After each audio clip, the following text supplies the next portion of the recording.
Role.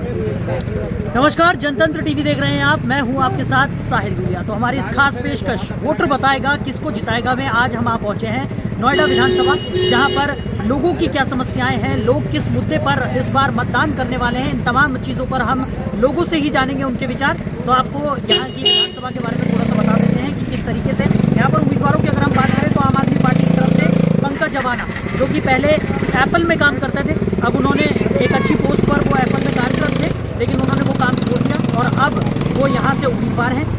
और आम आदमी पार्टी लगातार ये कवायद में जुटी हुई है कि किस तरीके से लोगों को यहाँ पर अपने पक्ष में किया जा सके। और लगातार आम आदमी पार्टी की कोशिश है कि एजुकेशन के सेक्टर में जिस तरीके से लगातार आम आदमी पार्टी ये कहती हुई नज़र आ रही है कि वो जितने भी उम्मीदवार उतार रही है वो सबके सब एजुकेटेड हैं और लगातार वो प्रयास करेंगे कि जनता की जो भी समस्याएं हैं उनको दूर किया जा सके और तमाम जनहित के जो कार्य हैं वो ज़्यादा से ज़्यादा यहाँ पर किया जा सके। और दिल्ली में जिस तरीके से आम आदमी पार्टी ने विकास को गति दी है, उसी तर्ज पर अब वो उत्तर प्रदेश में भी विकास को अग्रसर करेगी, ऐसा आम आदमी पार्टी की तरफ से दावा किया जा रहा है। तो आम आदमी पार्टी की तरफ से पंकज अवाना उम्मीदवार हैं। कांग्रेस की बात करें तो पंकुड़ी पाठक को मैदान में उतारा गया है। बीजेपी की बात करें तो राजनाथ सिंह के सुपुत्र पंकज सिंह चुनावी मैदान में है।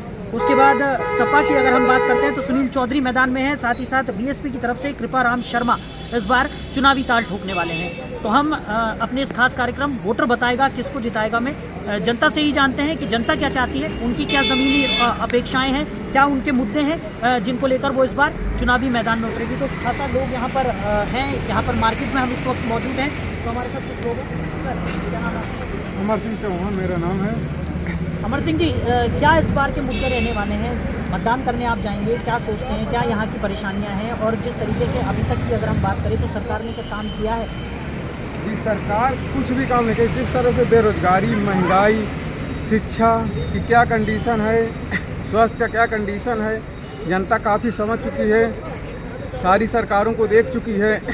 इस बार जनता परिवर्तन चाह रही है। विशेष रूप से जिस तरह नोएडा में आम आदमी पार्टी के प्रति परिवर्तन देखना चाहती है, उत्साह देखने को मिल रहा है। इस तरह समझ में आ रहा है कि नोएडा के अंदर काफ़ी परिवर्तन देखने को मिला। तो यानी कि जनता परिवर्तन यहाँ पर चाह रही है, परिवर्तन चाह रही है। ठीक है, और भी लोग हमारे साथ यहाँ पर जुड़े हैं। सर आपका नाम? राकेश जी, क्या चाहते हैं, क्या ऐसे मुद्दे रहेंगे जिनको लेकर इस बार आप मतदान करने जाएंगे और अपने वोट का इस्तेमाल करने वाले हैं? सबसे बड़ा मुद्दा शिक्षा का होगा, हॉस्पिटल्स का होगा और काफ़ी सारी चीज़ों का मुद्दे होंगे जो नोएडा के हैं। यहाँ पर एक तो बेरोजगारी बहुत ज़्यादा हो चुकी है, युवा भी परिवर्तन चाहता है, आम जनता भी परिवर्तन चाहती है, सब अपने मुंह बदल चुके हैं।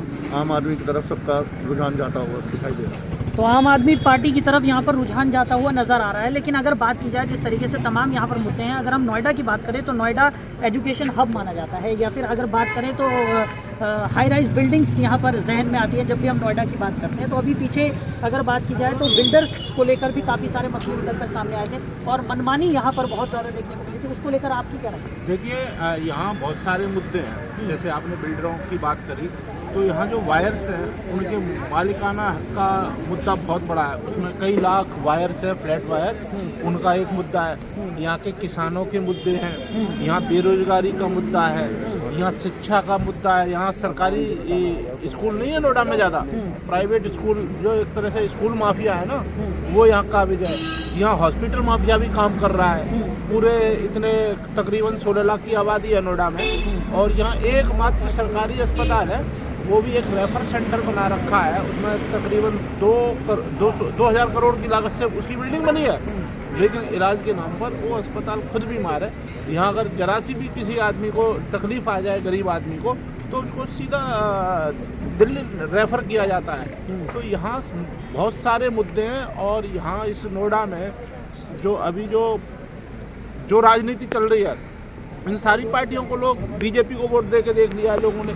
समाजवादी पार्टी का तो यहाँ कुछ है ही नहीं, कांग्रेस का यहाँ कुछ है नहीं, मात्र एक ऐसी पार्टी, एक नई पार्टी आई है आम आदमी पार्टी, उसी पर लोग विश्वास कर रहे हैं क्योंकि ये नोएडा के बिल्कुल नज़दीक है। दिल्ली में आम आदमी पार्टी की सरकार अच्छे काम कर रही है, शिक्षा पे, स्वास्थ्य पे, पूरा वहाँ कॉलोनियों को भी, जैसे यहाँ किसानों को मिलता है, वहाँ 17,000 कॉलोनियों को दिल्ली सरकार ने वैध घोषित किया है। तो यहाँ के किसानों की जो समस्याएं आबादी वाली, वो भी दिल्ली की तर्ज पर समाधान हो सकती है। बाकी एक महंगाई का भी मुद्दा है। महंगाई तो देखिए पूरे देश में है, फिर जो सरसों का तेल 70 रुपये लीटर होता था, 70 रुपये किलो होता था, वो आज 200 रुपये किलो है। दवाइयाँ इतनी महंगी हैं, गरीब आदमी दवाई नहीं ले सकता। दिल्ली में सारी दवाई फ्री मिलती हैं। तो बहुत सारी चीज़ें हैं, लोग वक्त बदलाव चाह रहे हैं और इस बार यहाँ नोएडा के अंदर आम आदमी पार्टी का जोर है।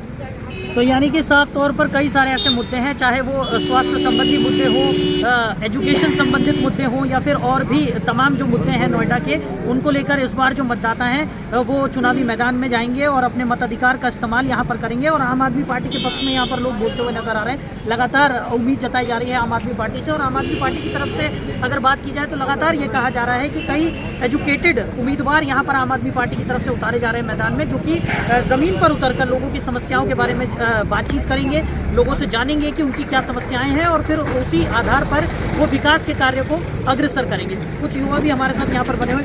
सर, आपका नाम? मेरा नाम नितिन जी, वोट डालने जाएंगे आप इस बार, क्या कुछ है आपके जहन में, क्या समस्याएं हैं आपकी जिनका समाधान आप सरकार से चाहते हैं, और किस तर्क पर आप वोटिंग करेंगे? देखो, हमने हर बार हर पार्टी को वोट दे के देखा।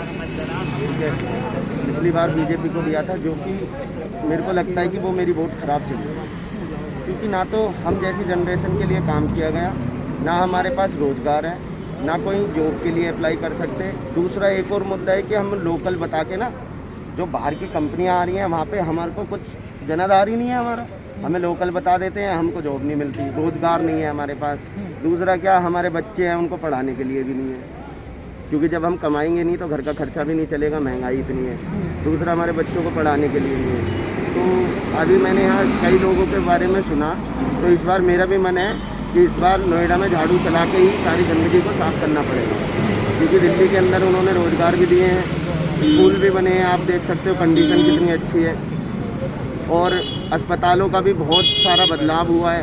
तो मेरा मानना है कि अगर आम आदमी पार्टी आती है तो शायद हमारा भला या उद्धार हो। यानी कि इस बार जिस तरीके से तमाम जो लोग हैं उनके जो महत्वपूर्ण मुद्दे हैं, युवाओं की अगर हम बात करें तो रोज़गार एक अहम मुद्दा यहाँ पर निकल कर सामने आ रहा है। रोज़गार हर युवा को चाहिए, और इसी उम्मीद पर वो इस बार अपने मताधिकार का इस्तेमाल करने वाला है। आपका नाम? किस आधार पर वोटिंग करने जाएंगे इस बार? सर, जो बीजेपी सरकार आई उसमें तो कर सब लोग परेशान ही है, रेडी पटरी वाले, मतलब यहाँ पर जो दुकानें लगाते हैं सबसे ज़्यादा परेशान है। मतलब आम आदमी पार्टी क्या परेशानियाँ सामने आती हैं जब आप दुकानें वगैरह लगाते हैं, तो किस तरीके की परेशानी? लगाते सब अल्लाह है, तो छोटी वाले है तो हटाओ हटाओ हटाओ करते हैं। अब गरीब आदमी कमाने में तो खाने खाते। और दिल्ली सरकार में, दिल्ली में तो ऐसा का सब अपना आदमी लगा रहे हैं, खा रहे हैं, वहाँ सब चीज़ें सुविधा बढ़िया है। बिजली बिल भी फ्री में, पानी फ्री में, दुकान में किराए वहाँ पर महंगाई है। यहाँ तो किराया भाड़ा इतना लगता है, सबको देना पड़ता है, मकान मालिक को दो, पुलिस वाले को दो, सिक्योरिटी वाले को दो, फिर भी पब्लिक परेशानी रहती है। तो यहाँ पर यानी कि वसूली भी की जाती है पुलिस वालों की तरफ से? सब दुकान लोग लगाते रहते हैं, सभी लेते हैं। अब गरीब आदमी करेगा क्या, हम नहीं देंगे तो उसको मारते हैं, पुलिस में हटा देते हैं, देंगे तो ठीक है, नहीं देंगे तो लगा देते हैं। यानी एक अहम मुद्दा ये भी है कि यहाँ पर जो रेडी पटरी वाले हैं वो लोग भी यहाँ पर परेशान हैं, उनके सामने भी कई तरह की समस्याएं हैं। कुछ और लोग भी हमारे साथ यहाँ पर जुड़े हुए हैं, उनसे भी हम जानने की कोशिश करेंगे। सर, आपका नाम क्या? मेरा नाम ब्रजपाल सिंह है। ब्रजपाल जी, इस बार वोट डालने जाएंगे, क्या कुछ समस्याएं हैं आपकी, और अभी तक अगर बात की जाए तो किन ऐसे मुद्दों को लेकर आप इस बार अपने मताधिकार का इस्तेमाल करने वाले, क्या अपेक्षाएँ हैं आप? सर, हमारी अपेक्षा क्या है, हम बेरोजगार आदमी हैं, अपना ठेले पटरी चलाए गुजारा कर रहे हैं, हम कोई नौकरी तो है नहीं हमारे पास। तो सोचना चाहिए सरकार को कि हमारे बारे में भी वोट डालते हैं, सभी डालते हैं, हम भी डालते हैं और भी डालते हैं। जनता के से सरकार बनती है, तो सरकार को सोचना चाहिए सर हमारे बारे में भी कि इन लोगों को परेशान ना किया जाए, बस हमारी यही उनसे गुजारिश है बस। तो यानी कि सरकार इन लोगों के बारे में भी सोचे, इनके काम धंधे के बारे में सोचे, ऐसी अपेक्षा लेकर ये लोग चुनावी मैदान में यहाँ पर जाने वाले हैं। कुछ और लोग भी यहाँ पर जुड़े हुए हैं, उनसे भी जानने की कोशिश करेंगे। आपका नाम? अमन, वोट डालने जाएंगे इस बार, क्या कुछ सोचा हुआ है, क्या चाहते हैं आपकी आने वाली जो सरकार होगी, जो जिसकी भी सरकार आएगी, वो क्या करे आपके? भैया, मैं तो दिल्ली के प्रति बोल रहा हूँ, दिल्ली में जितनी सख्त कानून वगैरह यहाँ पे कुछ नहीं है। मेन जो किराया होता है माफ़ होता नहीं है, दुकानों की भी किराया माफ़ नहीं है, तो 2 महीने जो बंद रहे उनके किराए पूरे लगे हैं। जो शिक्षा के प्रति स्कूल है वहाँ पे दिल्ली में, वहाँ फीस सब छोड़ी गई है, यहाँ कुछ नहीं छोड़ा गया है। मेन जो आपका ये शिक्षा यहाँ पे भी है, जो अभी सही से हो नहीं रही है, दिल्ली में सख्त कानून के हिसाब से पूरी एकदम सुविधा पूरी है, जो वहाँ पे सब सुविधा है। ये दिल्ली के भैया मैं तो आम आदमी को वोट देना चाहूँगा, जो वोट है मेरा आम आदमी को। तो यानी कि यहाँ पर आप देख सकते हैं कि जो लोग हैं उनका यही कहना है कि शिक्षा व्यवस्थाओं की अगर हम बात कर लें या फिर तमाम जो सुविधाएं यहाँ पर लोगों को होनी चाहिए वो ठीक ढंग से यहाँ पर मुहैया नहीं हो रही है, और इसीलिए वो लोग चाहते हैं कि जो भी सरकार आए वो साफ तौर पर वो तमाम कामों को लेकर उनके लिए अग्रसर हो और लगातार सरकार जो है वो तमाम वो काम करे जिनकी अपेक्षा ये लोग यहाँ पर करते हैं। और भी लोग हमारे साथ हैं, उनसे भी हम बात करने की कोशिश करेंगे और लगातार हम जानना चाहेंगे। वोट डालने जाएंगे आप, क्या सोचकर इस बार वोट डालेंगे? मैं आम आदमी को डालूंगा कि केजरीवाल जी ने बहुत ढेर सारी चीज़ें दिल्ली में बहुत ढेर सारी चीज़ें कराई, हॉस्पिटल में भी सबकी हर एक फीस माफ़ कर दी गई, और जो वैक्सीन लग रहा है उनमें 200 रुपये और माफ़ कर दिया। 500 रुपये फीस थी, यहाँ पे जो नोएडा में लगता है वहाँ पे हर जगह 700 800 हर जगह फीस ली जा रही है वैक्सीन के लिए। और जो छोटे से छोटे बच्चे हैं उनकी भी वैक्सीन निकल गई, लेकिन उस पर भी नोएडा पे बहुत घूस ले रहे हो, उसको भी वैक्सीन लगा रहे। और एजुकेशन को लेके एजुकेशन में नोएडा में बहुत से कम बच्चे पढ़ पाते हैं कि ज़्यादा फीस होती है हर एक जगह स्कूल में, और जो कम बच्चे होते हैं जिनके पास पैसे नहीं होते, जिनके पास बेरोजगार होते हैं वो नहीं पढ़ पाते, तो ट्राई करते कि उनको कोई स्पॉन्सर करे, लेकिन कोई करता नहीं है कि यहाँ पे काम ही नहीं है बेरोजगार लोगों के लिए। और यहाँ पे कोई भी काम के लिए जाता है तो वहाँ पे सब भगा देते कि सब बोलते कि हमें पढ़े लिखे चाहिए, तो पढ़े लिखे खास आएंगे जब हमारे नोएडा में जब कोई कुछ करेगा नहीं। और जो यानी रोजगार एक बहुत बड़ा यहाँ पर मुद्दा है, युवाओं के लिए रोजगार यहाँ पर जो सबसे ज़रूरी मुद्दा है, उसी की तर्ज पर वो इस बार मताधिकार का अपने इस्तेमाल करने वाले हैं। और ये आप मार्केट मेरे पीछे देख सकते हैं कि यहाँ पर रेडी पटरी वाले कई सारे लोग हैं जो कि अपना गुजर बसर यहाँ पर रेडी पटरी लगाकर करते हैं, और लगातार यहाँ पर जो लोग हैं उनकी यही अपेक्षा है कि सरकार उनके बारे में भी सोचे, उनके लिए भी कुछ काम करे। और जिस तरीके से हम लगातार लोगों से बात कर रहे हैं तो बदलाव यहाँ पर सभी का कहना है कि वो करना चाहते हैं। तो यहाँ पर कुछ और भी लोग हैं, यहाँ पर कई सारे लोग हैं जो रेडी पटरी लगाकर अपना गुजर बसर करते हैं, उनसे बात करने की कोशिश करते हैं। अंकल, आप वोट डालने जाएंगे इस बार, क्या चाहते हैं आपकी सरकार क्या करे आपके लिए? हमारे लिए क्या सरकार, जैसे हम हैं वैसे ही सरकार हमें चाहिए। पैसे वाली सरकार चाहिए नहीं हमें, हम गरीबों के लिए गरीबी सरकार चाहिए। तो क्या चाहते हैं आपकी क्या करे सरकार? जैसे आप यहाँ पर अपना काम धंधा चला रहे हैं, हाँ। क्या परेशानी आती है आपके सामने? केजरीवाल से सरकार चाहिए हमें। और क्या है, वैसे सरकार बहुत बढ़िया। तो यानी कि यहाँ पर भी सभी का यही कहना है कि सरकार उनके लिए काम करे, वो यही चाहते हैं। लोग यहाँ पर अपना गुजर बसर कर रहे हैं, लगातार यहाँ पर अपने काम धंधे चला रहे हैं, और उनको जिन परेशानियों का सामना करना पड़ता है उन परेशानियों से सरकार उन्हें निजात दिलाए, ऐसी ही अपेक्षा के साथ वो इस बार अपने मताधिकार का इस्तेमाल करेंगे। कुछ और लोग यहाँ पर हमारे साथ बने हुए हैं। सर, आपका नाम? विनीत जी, मताधिकार का इस्तेमाल आप करने वाले हैं, विधानसभा चुनाव के लिए मत डालेंगे आप अपना, क्या अपेक्षाएं हैं आपकी, क्या चाहते हैं आप सरकार? जैसा कि आपने सभी तक ये भी कुछ साल हो गए कि जो सबसे बड़ा जो मुद्दा होने वाला है इस बार के चुनाव में, वो होने वाला है बेरोजगारी, शिक्षा, स्वास्थ्य, चिकित्सा और पानी, बिजली, जो कि मूलभूत सुविधाएँ हैं। और ये मूलभूत सुविधाएँ आप ये जान लीजिए कि देश को आज़ाद हुए 75-76 साल हो गए, और इन 75-76 सालों में अभी भी हम मूलभूत सुविधाओं के लिए हम जूझ रहे हैं। ठीक है, ये बहुत बड़ी बात है और ये सोचने वाली बात है, चिंतन करने वाली बात है, आम लोगों के लिए भी, आम पब्लिक के लिए भी। इस बार जनता पूरा मन बना चुका है।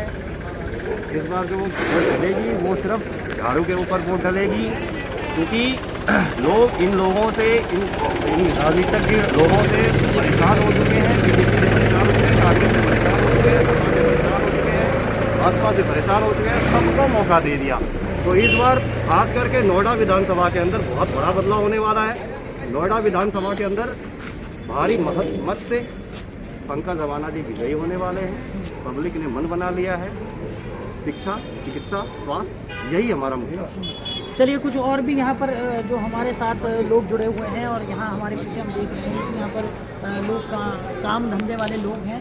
सर, वोट डालने जाएंगे इस बार, क्या अपेक्षा है? बिल्कुल जाएंगे। और अब की बार एक मुद्दा और भी है नोएडा के अंदर कि अक्सर बीजेपी जो ये मुद्दे उठाती है वंशवाद के, कि एक पार्टी में सिर्फ एक ही लोगों को वोट दिया जाए, तो अक्सर ये देखने में आता है कि अभी केंद्रीय मंत्री हैं राजनाथ सिंह जी के 2 बेटे, एक तो लखनऊ कैंट से उन्होंने टिकट दिया और एक को दोबारा नोएडा से दिया। पिछली बार में भी जो है नोएडा से बीजेपी ने टिकट दिया था उनको। कोरोना काल के अंदर जब अपने प्रतिनिधि को अपनी जनता के बीच में होना चाहिए तब नहीं थे। इस बार नोएडा में इस बात का भी जिक्र है कि हमें 1100 किलोमीटर दूर बैठे व्यक्ति को वोट नहीं करना, हमें पंकज अवाना को वोट करना है, जो हमारे घर में 70-81 रहने वाले हैं, हमारे नोएडा के रहने वाले हैं। तो इस बार हम लोग इस बात पे भी वोट करेंगे कि नोएडा में प्रॉपर जो रहने वाला व्यक्ति है हम उसको वोट करेंगे। पंकज अवाना जी भी बहुत पढ़े लिखे व्यक्ति हैं और दिल्ली में जिस तरीके से आम आदमी पार्टी ने काम किया है, एक तो मैं आपसे ये कहना चाहता हूँ कि देश के अंदर 2014 के बाद लोगों को 2022 तक इस बात को लाया गया कि हिंदू खतरे में है, हिंदू खतरे में है, हिंदू खतरे में है। आज महंगाई से लोग खा नहीं पा रहे, बेरोजगारी से लोग जी नहीं पा रहे। क्या इस बात से हिंदू के ऊपर असर नहीं है? हमको सिर्फ गुमराह किया जाता है कि महंगाई और बेरोजगारी से ध्यान हट जाए, इसलिए हिंदू खतरे में है। अगर जो मैं बीजेपी को, मैं हिंदू हूँ, जय श्री राम बोलता हूँ, मेरा नाम राजेश है और मैं जय श्री राम बोलता हूँ। अगर जो मैं बीजेपी को वोट नहीं करूँ तो क्या मैं बीजेपी कहेगी कि तुम हिंदू नहीं हो? ये पेटेंट क्या है? बीजेपी के पास पेटेंट है इस बात का। हम इस बार देश के अंदर शिक्षा, स्वास्थ्य, बेरोजगारी, रोजगार को ध्यान में रख के वोट करेंगे। दिल्ली का जो मॉडल है, पहली बार देश के अंदर दिल्ली का ऐसा मॉडल, लोग अक्सर कहते हैं कि फ्री दे रहे हैं केजरीवाल, फ्री कुछ नहीं देते केजरीवाल ने ईमानदारी से दिल्ली की जनता के टैक्स को बचाया है। उस ईमानदार सरकार ने जनता के टैक्स को बचा करके जनता को सुविधा दिया, तो फ्री क्या कर रही है? जनता का ये हक है, ये अधिकार है और हर सरकार को देनी चाहिए। तो यानी कि ये तमाम जो मुद्दे हैं, इन्हीं को लेकर इस बार आप वोटिंग करने वाले हैं। और सर हमारे साथ यहाँ पर जुड़ गए। सर, इस बार वोट डालने जाएंगे, क्या कुछ आपके अहम मुद्दे रहने वाले हैं? किस आधार पर वोटिंग करेंगे इस बार आप? मैं बृहस्पति शुक्ला, मेरा जो मुद्दा है, कोई अगर वोट मांगने आता है तो पहले तो 5 साल का ब्यौरा दे कि आपका जो मिला आपको, जो है देश के क्षेत्र के विकास के लिए वो क्या किया आपने, उस पैसे का कहाँ आप लगाए।